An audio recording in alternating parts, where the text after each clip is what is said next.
은혜의 하나님, 새로운 하루를 허락하시고 하루의 시작을 말씀과 기도로 시작하게 하심에 감사합니다. 이 시간 우리의 마음의 문을 열어주셔서 하나님의 말씀이 나의 말씀이 되게 하시고 말씀으로 세상 가운데에서 승리하는 주님의 자녀가 되게 하여 주시옵소서. 예수님의 이름으로 기도드립니다. 아멘. 하나님께서 오늘 우리에게 허락하신 말씀은 누가복음 21장 20절부터 28절까지입니다. 누가복음 21장 20절부터 28절까지입니다.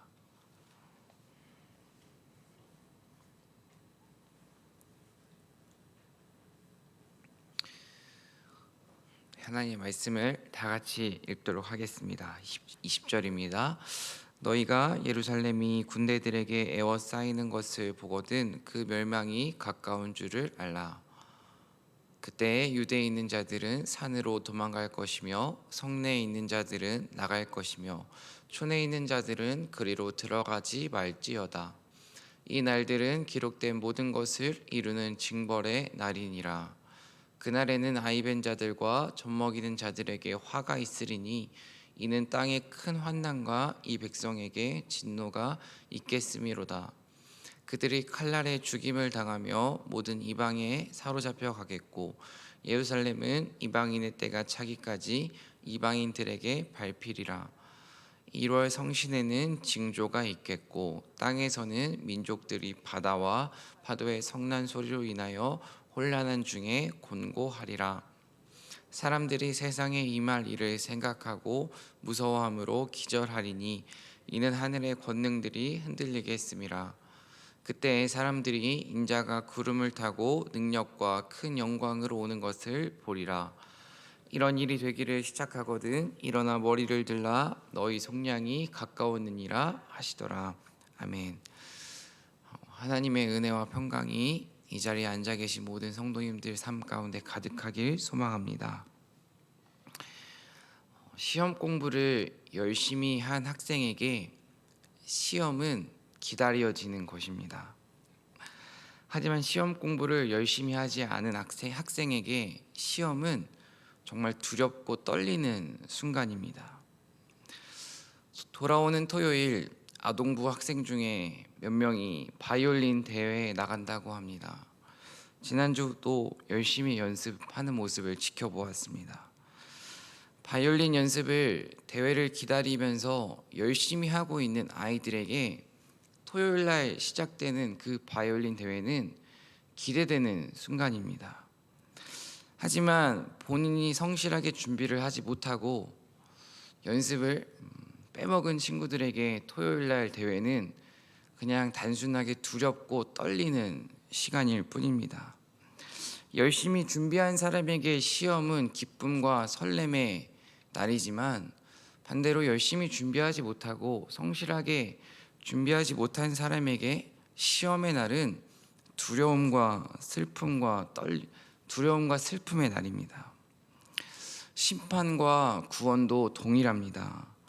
하루하루 열심히 공부를 했던 학생처럼 하루하루 열심히 악기를 연습했던 어린이처럼 하나님 앞에서 하루하루 신실하게 살아가기 위해 발버둥 치는 사람에게 정말 마지막 날은 두려움의 날이 아니라 기쁨과 희망의 날입니다. 마지막 날에 대하여서 마음의 소망을 품고 잘 준비하고 있는 사람은 예수님이 이 땅에 오시는 그날을 기대하며 기다릴 수 있습니다. 반대로 하루하루 잘 준비하지 못하고 하나님을 잊고 살아가는 사람들에게 마지막 날은 단순하게 죽음, 두려움의 날일 뿐입니다. 오늘 큐티 제목이 멸망의 날, 속량의 날입니다. 심판의 날이 누군가에게는 멸망의 날이지만 누군가에게는 속량의 날, 자유의 날입니다. 무엇보다 이 자리에 앉아 계신 우리가 주어진 하루와 시간 그리고 사람을 하나님 앞에서 정말 신실하게 살아가며 종말의 날을 두려움과 떨림으로 받아들이는 것이 아니라 종말에 대한 소망을 품고 기대를 품고 살아가는 저와 여러분 되길 간절히 소망합니다. 오늘 말씀에는 특별히 두 가지 종말에 대해서 예수님께서 말씀을 하십니다. 첫 번째 종말은 예루살렘 멸망에 대하여서 말씀을 하십니다. 그리고 이어서 범위를 확장하여서 온 세계, 지구의 멸망에 대해서 말씀을 하십니다. 첫 번째로 예루살렘 성전 멸망에 대하여서 말씀하시는 것을 살펴보도록 하겠습니다. 20절입니다. 같이 읽겠습니다. 너희가 예루살렘이 군대들에게 에워싸이는 것을 보거든 그 멸망이 가까운 줄을 알라. 지금 예수님께서 예루살렘 멸망에 대해서 말씀하고 계십니다. 그런데 구체적으로 말씀하십니다. 군대에 에워싸이면서 예루살렘은 멸망하게 될 것입니다. 예루살렘이 멸망한다는 것이 우리에게 주는 의미는 예루살렘 백성들이 멸망한다는 것입니다. 예루살렘 백성들은 하나님께 택함을 받은 선민들입니다. 하나님께 택함을 받은 백성들이 멸망할 때에, 그들에게 종말이 찾아올 때에 어떻게 하라고 예수님께서 조언을 하시는지 우리는 살펴보아야 합니다. 지금 예수님께서 21절에 멸망이 찾아올 때 어떻게 해야 하는지 설명하십니다. 함께 읽겠습니다. 그때에 유대에 있는 자들은 산으로 도망갈 것이며 성내에 있는 자들은 나갈 것이며 촌에 있는 자들은 그리로 들어가지 말지어다. 지금 멸망이 찾아오면 유대에 있는 자들, 하나님을 믿는 사람들은 산으로 도망가라고 말씀을 하십니다. 이어서 성에 있는 자들은 나가고 촌에 있는 자들은 성이 멸망하기 때문에 그 안으로 들어가지 말라고 말씀을 하십니다. 지금 동일한 내용을 3번 반복해서 예수님께서는 말씀하십니다. 지금 여기 유대에 있는 자들은 산으로 도망갈 것이며 라는 문장에서 우리가 알아야 하는 내용이 있습니다. 이 사람들이 지금 살고 있는 유대 지역은, 유대 지역에 있는 산지는 우리가 생각하는 일반 나무가 있는 산이 아니라 돌이 있는 거대한 돌산입니다. 거대한 돌산이기 때문에 그곳에 숨으면 웬만해서는 찾기가 힘들었다고 합니다. 그렇다면 재앙이 닥쳤을 때에 너희들이 도망가라, 돌산에 들어가서 꽁꽁 숨어라, 예수님께서 지켜줄게, 도와줄게가 아니라 숨어라고 말씀하시는 것에 대해서 예수님이 왜 이렇게 말씀하실까? 무책임한 게 아닐까? 이렇게 오해할 수도 있습니다. 하지만 지금 예수님께서 종말이 찾아올 때 도망가라, 숨어라 라고 말씀하시는 데에는 이유가 있습니다.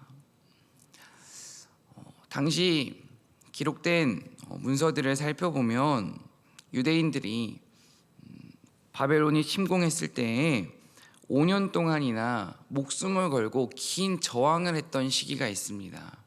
저희가 조금 쉽게 이해를 하기 위해서 저희가 일본이 우리나라에 침략했을 때 막기 위해서 열심히 목숨을 걸고 투쟁했던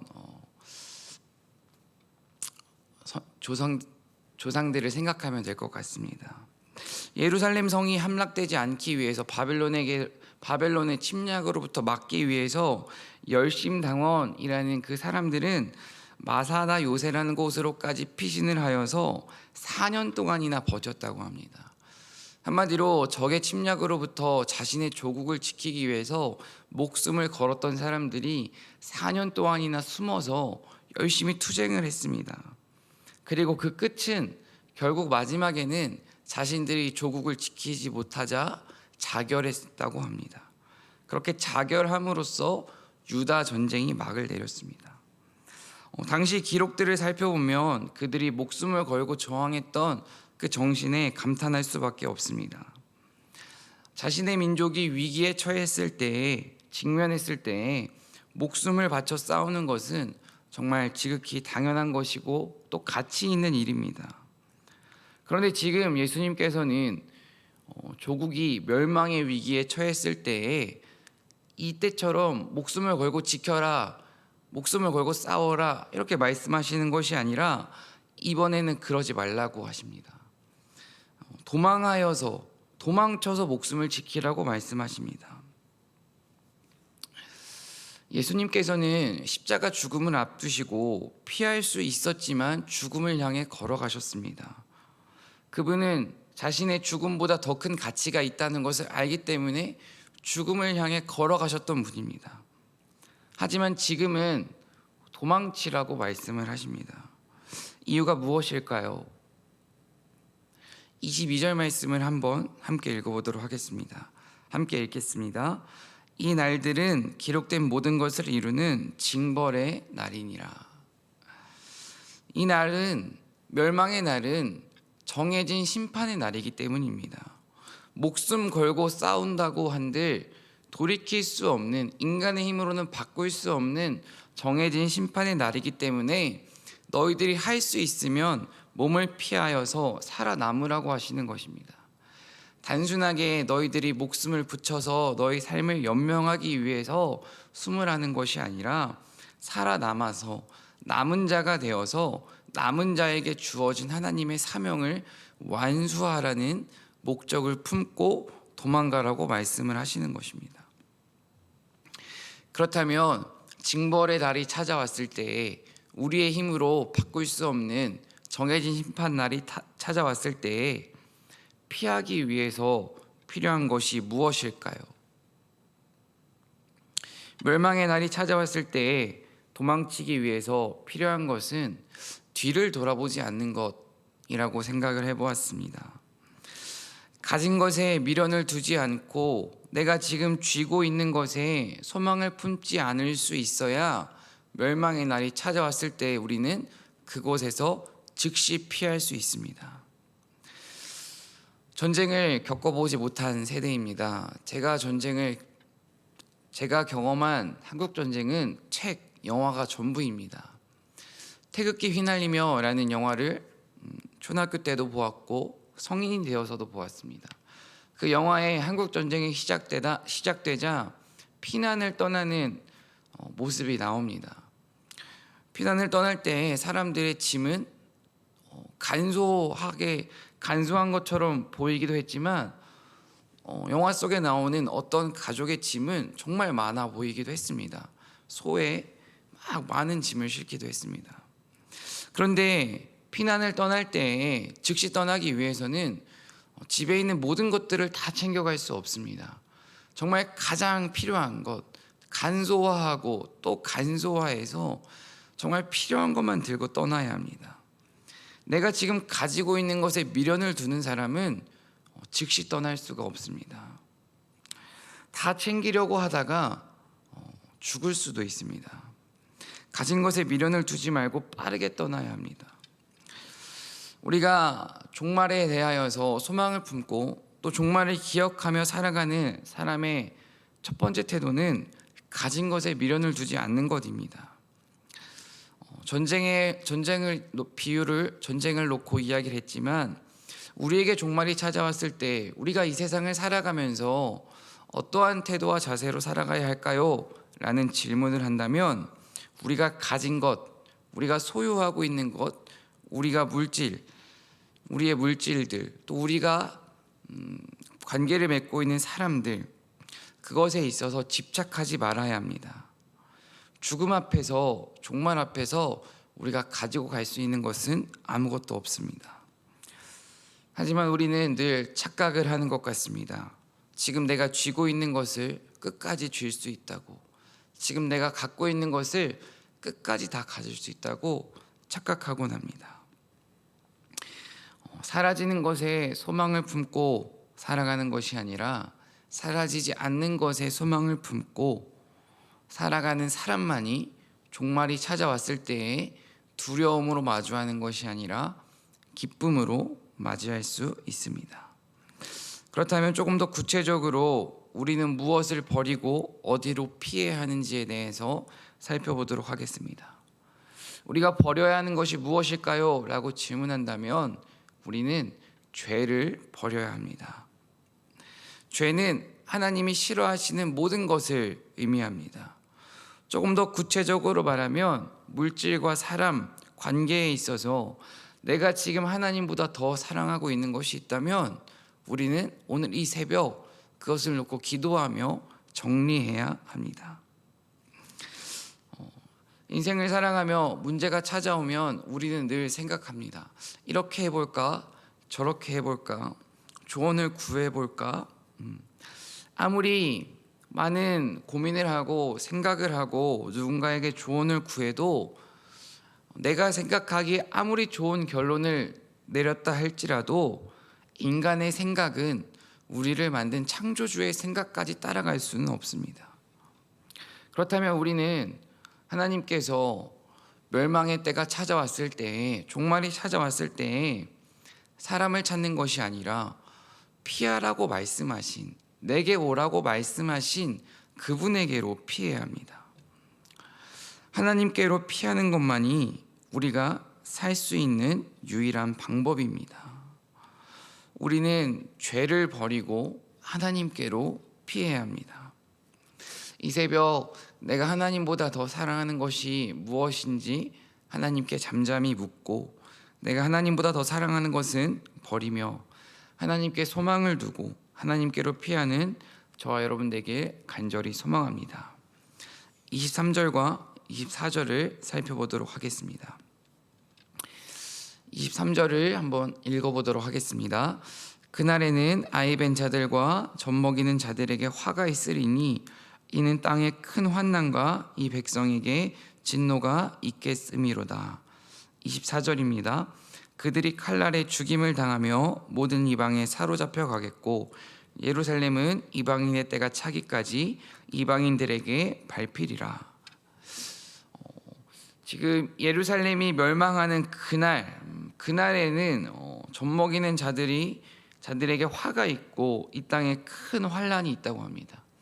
한마디로 아이를 낳고 새로운 생명을 키우는 인간에게 있어서 가장 큰 기쁨, 그 기쁨이 사라진다는 것을 말해주고 있습니다. 그만큼 멸망의 날은 잔인하고 인간에 대한 축복이 사라지는 날이라는 것을 말해주고 있습니다. 예루살렘이 멸망하는 그날은, 그 마지막 날이 언제인지는 사실 구약 성경을 살펴보면 기록되어 있습니다. 이사야서, 예레미야서, 요엘서, 그 말씀을 살펴보면 선지자들을 통해서 교만한 예루살렘 멸망을 끊임없이 예고했었습니다. 종말은 분명 종말은 분명 기록되어 있었습니다. 예고되지 않은 것이 아니라 예고된 사건이 예루살렘이 멸망하는 그 날입니다. 하지만 예루살렘 멸망이 예고되어 있었지만 이스라엘 백성들은 그 예고를 무시했습니다. 하나님께 택함받은 선민으로서 해야 되는 그 책임을 부정하고 무시하고 그 책임을 다하지 못했습니다. 그리고 성전은 하나님의 몸으로서 거룩한 역할을 온전히 행하지 못했습니다. 택함받은 백성들이 그 역할을 다하지 못하고 또 하나님의 성전이 그 기능을 제대로 발휘하지 못했을 때에 하나님께서는 예고되었던 것처럼 심판을 행하고 계신 것입니다. 오늘 심판을 묵상하고 살펴보면 우리가 기억해야 하는 것은 종말의 때는 갑자기 찾아오는 것이 아니라 하나님께서 끊임없이 징조를 통해서 우리에게 예언하신다는 것입니다. 예고하신다는 것입니다. 그리고 또 한 가지 우리가 기억해야 하는 것이 있습니다. 종말은 예고된다는 것과 더불어 우리가 하나님을 생각할 때 사랑의 하나님, 은혜의 하나님, 용서의 하나님, 위로의 하나님을 기억하는 것도 중요하지만 그것만 기억해서는 안 된다는 것입니다. 사랑의 하나님이지만 동시에 심판의 하나님이라는 것을 우리는 꼭 기억해야 합니다. 종말을 기억하며 살아가는 사람의 두 번째 태도는 심판의 하나님을 기억하는 것입니다.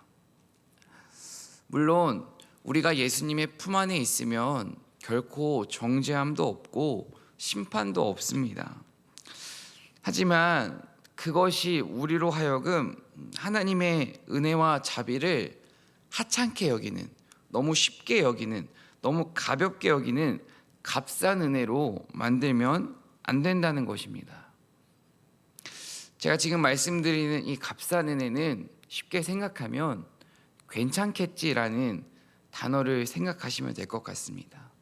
신앙생활을 이어가면서 이 정도는 괜찮겠지, 모임 가운데 생활을 해가면서 이 정도 타협해도 괜찮겠지, 한 잔은 괜찮겠지, 한 번은 괜찮겠지, 그 괜찮겠지라는 말을 오용하면서 남용하면서 하나님이 우리에게 베풀어 주신 은혜를 내 기준으로 너무나도 낮고 쉽고 하찮게 여길 수가 있습니다. 하나님이 나에게 허락하신 은혜를 내 기준과 상황에 따라서 바꾸고 있지는 않은지 우리는 돌아보아야 합니다. 우리를 구원하신 하나님은 분명 사랑의 하나님입니다. 그리고 긍휼과 용서의 하나님이십니다. 그런데 동시에 심판의 하나님이시라는 것을 우리는 꼭 기억해야 합니다. 심판의 하나님을 기억하며 살아가는 사람은 하나님이 우리에게 주신 은혜를 쉽게 여기지 않고 하찮게 여기지 않고 귀하고 소중하게 여깁니다. 나를 구원하신 하나님의 은혜에 감사하며 사랑과 더불어 심판의 하나님이라는 것을 잊지 않고 살아가는 저와 여러분 되길 소망합니다. 25절과 26절 말씀을 살펴보겠습니다. 25절입니다. 1월 성신에는 징조가 있겠고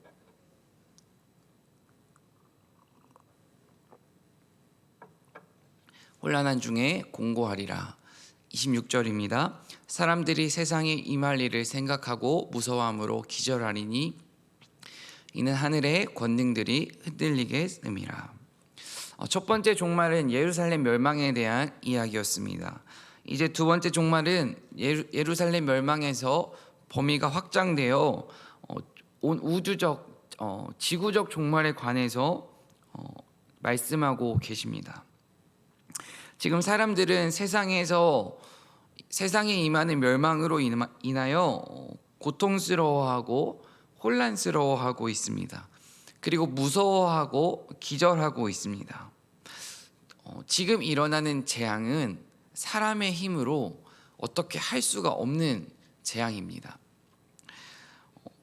전쟁으로 인한 멸망은, 인간이 일으킨 전쟁은 사람의 힘으로 막을 수도 있고 이길 수도 있습니다. 하지만 지금 찾아온 재앙은 사람의 힘으로 도저히 어떻게 할 수 없는 재앙입니다. 사람의 힘으로 어떻게 할 수 없는 재앙에 대해서 우리는 코로나를 통해서 경험을 했습니다. 아무리 기술이 발전하고 시대가 발전했을지라도 전 인류가 코로나라는 재앙을 마주하고 속수무책으로 당했었습니다. 지금도 여전히 코로나로부터 완전히 해방되지 않았습니다. 코로나도 있지만 쓰나미가 찾아왔을 때에도 인간은 그 자연의 큰 힘 앞에서 아무것도 할 수가 없습니다. 그렇다면 우리가 인간의 힘으로 막을 수 없는 이 재앙을 마주할 때에 우리의 인생 가운데 우리의 힘으로 마주할 수 없는 재앙, 고난이 찾아올 때에 어떻게 해야 하는지에 대해 하나님께 질문해야 합니다. 오늘 말씀의 제목이 심판에 있어서 누군가에게는 멸망이지만 누군가에게는 속량이라고 했습니다. 누군가에겐 두려움이지만 누군가에겐 그 심판이 자유입니다. 그것과 동일하게 인간의 힘으로 막을 수 없는 재앙 앞에서 이 땅에 소망을 두고 살아가는 사람에게 그 재앙은 두려움입니다. 하지만 하늘의 소망을 품고 살아가는 사람들에게 그 재앙은 희망의 날입니다. 왜냐하면 하나님께서 심판하실 날이 찾아온 것이고 우리가 할 수 없는 것을 하나님께서 심판해 주실 것이기 때문입니다. 인간의 힘으로 막을 수 없는 재앙 앞에서 우리가 해야 하는 것은 인간의 연약함을 인정하고 천국에 대한 소망을 품는 것입니다. 그리고 하나님께서 우리에게 약속하신 그 말씀을 붙잡는 것입니다. 그렇다면 이렇게 질문할 수가 있습니다. 인내하면서 어떻게 천국에 대한 소망을 품을 수가 있을까요? 방금 제가 이야기했듯이 우리는 하나님께서 우리에게 약속하신 그 말씀을 붙잡아야 합니다. 저는 개인적으로 두려움이 찾아올 때, 불안함이 엄습할 때 고린도전서 10장 13절 말씀을 꺼내어 살펴봅니다. 사람이 감당할 시험 밖에는 너희가 당한 것이 없나니 오직 하나님은 미쁘사 너희가 감당하지 못할 시험 당함을 허락하지 아니하시고 시험 당할 즈음에 또한 피할 길을 내사 너희로 능히 감당하게 하시느니라. 이 약속의 말씀을 붙잡고 하나님께서 피할 길을 허락하실 거야. 감당하지 못할 시험은 주시지 않는다고 했어. 이 약속의 말씀을 붙잡고 기도할 때 하나님이 저에게 주시는 평안과 감사가 있습니다. 우리는 이 땅을 살아가며 내가 내 힘으로 감당할 수 없는 고난이 찾아올 때 천국에 대한 소망을 품고 약속의 말씀을 붙잡아야 합니다. 이 약속의 말씀을 붙잡고 살아가는 저와 여러분 되길 간절히 소망합니다. 마지막으로 27절과 28절 말씀을 살펴보면 고통 가운데 인내하며 천국 소망을 품고 기다렸던 사람들에게 주어지는 특권에 대해서 나옵니다.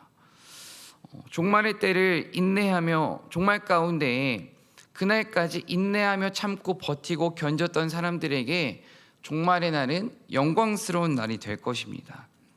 제자답게 살았던 사람들에게 그 종말의 날은 기쁨이지만 제자답게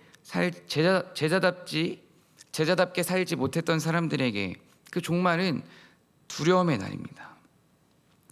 오늘 말씀을 묵상하고 주님 앞에 나아가며 우리는 크게 한 문장으로 이렇게 주님께 물어봐야 합니다. 마지막 날을 나는 두려움으로 마주할지 기쁨으로 마주할지, 두려움으로 마주할 수 있을지 기쁨으로 마주할 수 있을지를 질문해 보아야 합니다. 마지막 날이 찾아왔을 때 나는 어떻게 마주할 수 있을까? 라고 주님께 질문하며 하나님이 우리에게 주신 말씀을 붙잡는 저와 여러분 되길 간절히 소망합니다. 인생을 살아가며 인생의 마지막 끝에 대하여서 미리 생각하고 살아가는 사람들은 주어진 하루를 소중히 여길 수밖에 없습니다. 하지만 죽음을 잊고 살아간다면 중요한 것, 내가 정말 집중해야 하는 것에 집중하는 것이 아니라 다른 것들에 집중하곤 합니다. 정말 종말에 대한 소망을 품고 나도 언젠가는 반드시 죽음을 마주한다 라는 것에 대하여서 마음에 꼭 새기면서 주어진 하루를 가치 있고 의미 있게 살아가는 저와 여러분 되길 소망합니다. 조금 더 구체적으로 시간을 사용하는 것, 돈을 사용하는 것, 관계를 맺어가는 것에 있어서 사라지는 것에 소망을 품고 집착하고 소유하기 위해서 발버둥 치는 것이 아니라 정말 사라지지 않는 영원한 것, 그 복음을 전하기 위하여서 시간과 돈과 관계를 사용하는 저와 여러분이 될 때에 마지막 날에 나만 주님 앞에 기쁨으로 고개를 들고 나아가는 것이 아니라 많은 사람들이 함께 고개를 들고 주님께 나아갈 수 있을 것입니다. 나만 고개를 들고 주님께 나아가는 것이 아니라 믿지 않는 나의 가족들, 친구들이 함께 고개를 들고 주님께 나아가리라는 그 소망을 품고 이 새벽 주님께 기도하길 간절히 소망합니다. 기도하겠습니다. 사랑과 은혜 하나님, 구원과 심판의 날이 반드시 온다는 것을 고백합니다. 마지막 날에 대한 소망을 품고 주어진 하루를 사랑과 기쁨과 감사로 살아갈 수 있도록 하나님께서 은혜를 허락하여 주시옵소서. 주님이 오시는 마지막 날에 고개를 숙이고 두려움과 떨림으로 도망다니는 것이 아니라 고개를 들고 주님 품에 안기길 원합니다. 그러기 위해 주님의 말씀을 붙잡게 하시고 주어진 오늘 하루에 최선을 다할 수 있는 믿음과 용기를 허락하여 주시옵소서. 특별히 이 시간 아픔으로 고통받는 성도들을 주님께서 기억하여 주시고 위로하여 주시고 고난 뒤에 있는 주님이 주시는 천국에 대한 소망을 품고 고통의 시간을 견딜 수 있는 힘과 용기 또한 허락하여 주시옵소서. 언제나 우리를 사랑하시는 예수님의 이름으로 기도드립니다. 아멘.